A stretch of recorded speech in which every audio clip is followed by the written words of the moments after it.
ملګرو زما چینل ټیکنیکل افضل سبسکرایب کړئ او د بیل آیکن یې کلیک کړئ ولې زما هر ویډیو تاسو ته په ټایم در ورسیږي. السلام علیکم ګرانو پښتنو ملګرو، امید لرم ستاسو ټول به ښه روغ او جوړ یاستئ. ملګرو نن په دغه ویډیو کې تاسو درښیم چې تاسو د یو سړي د نمبرو په ذریعه باندې تاسو څرنګه د هغه نوم، د هغه ځای او د هغه شناخت کارت نمبر یعنی CNIC نمبر څرنګه معلوم کړئ. دا ډېره اسانه طریقه ده خو زه تاسو درښیم او امید لرم چې دا ویډیو به تاسو خوښه شي. که مې خوښه شوه نو یو لایک خامخا ورکړئ. نو ملګرو ویډیو شروع کوم. دلته به تاسو ولاړ شئ پرسنل ټریکر، دغه یو اپلیکیشن تاسو ته به په پلی سټور کې ډېر په اسانه سره میلاوه شي او دلته د نمبرو معلومولو لپاره به تاسو کریډټ اخلئ. کریډټ مثال دغه نو تاسو به د موبایل روپۍ له موبایل ایزي لوډ به راکوئ. کریډټ مطلب دلته به یو ایډ راسي، یو مشهوري به راسي، هغه به وګورئ او تاسو ته به 100 کریډټ راسي. دلته به د لمنځ په بټن باندې به کلیک کړئ ارن کریډټ او دا 15 سکنډه دی داسې ختم شي، تاسو ته به 50 لا 100 کریډټ راسي. صحیح ده. دا اوس یو ایډ راغی، ایډ زه بندوم یعنی ویډیو سکیپ کوم. په دغه څه کلیک کې دا ویني تاسو ته کته راغلو، اول 0 کریډټ اوس 100 کریډټ شو. اوس په دلته نومان ور واچوئ. اوس نمبر شا نمبر ته مطلب نوم او شان معلوموي. زه به خپل نمبر واچوم 03، تاسو ته به زده مې زم دما نمبر 63403430421634 او په سرچ به کلیک کوم. دلته به چا په نامه دی هغه به اوس راواوړي. صحیح ده.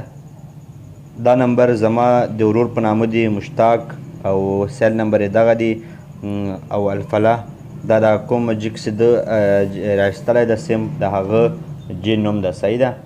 نو دا شان تاسو ته معلوم شو. اوس که تاسو غواړئ ما تاسو ته اول وویل چې زما ویډیو څه غلطه مثال درواغ نه وي پکې، ما تاسو ته ویلي ما شناخت کارت نمبر یې څرنګه پیدا کړئ. دلته به تاسو وکې کوئ مور ډیټیلز یې کلیک کړئ. دلته به ګیټ CNIC نمبر چې ووږئ تاسو ته به شناختی کارت نمبر هم راواوړي.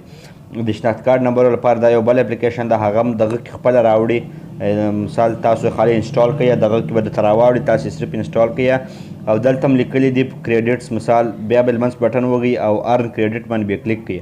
دلته به تاسو ته بیا یو مشهوري راسي یعنی ایډز به راسي، هغه به تاسو وګورئ او بیرته یې کروز کړئ. زه دا ایډ کروز کیږي نه، زه تاسو ویډیو یو نیم سکند مطلب نیم منټ سکیپ کوم.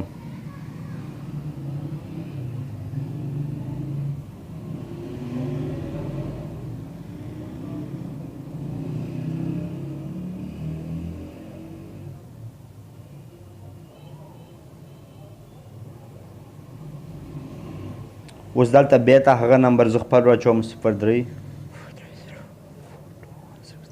03430430421634 دا ما واتساپ نمبر دی. که تاسو پوښتنه وي راسره راچکړای شئ او دلته بیا په سرچ کلیک کړئ.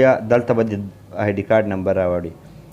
نو دا ایډز راځي، دا به تاسو اګنور کوئ یعنی کروز کوئ. به دلته دا تاسو وینئ دا زما ID کارت نه مطلب زما د ورور مشتاق ID کارت نمبر یې هم راواړول او تاسو کتلی شئ دغه رقم تاسو د یو سړي ID کارت نمبر، نوم، ځای او د هغه نوم هر شی تاسو کتلی شئ.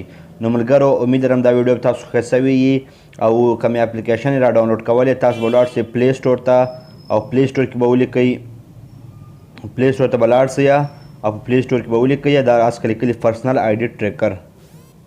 دا به انسټال کړئ، داسې انسټال کړئ او کوم ID کارت نمبر راوړي هغه به پخپله په دغه کې راسي، اته له هغه ځای چې انسټال کړئ.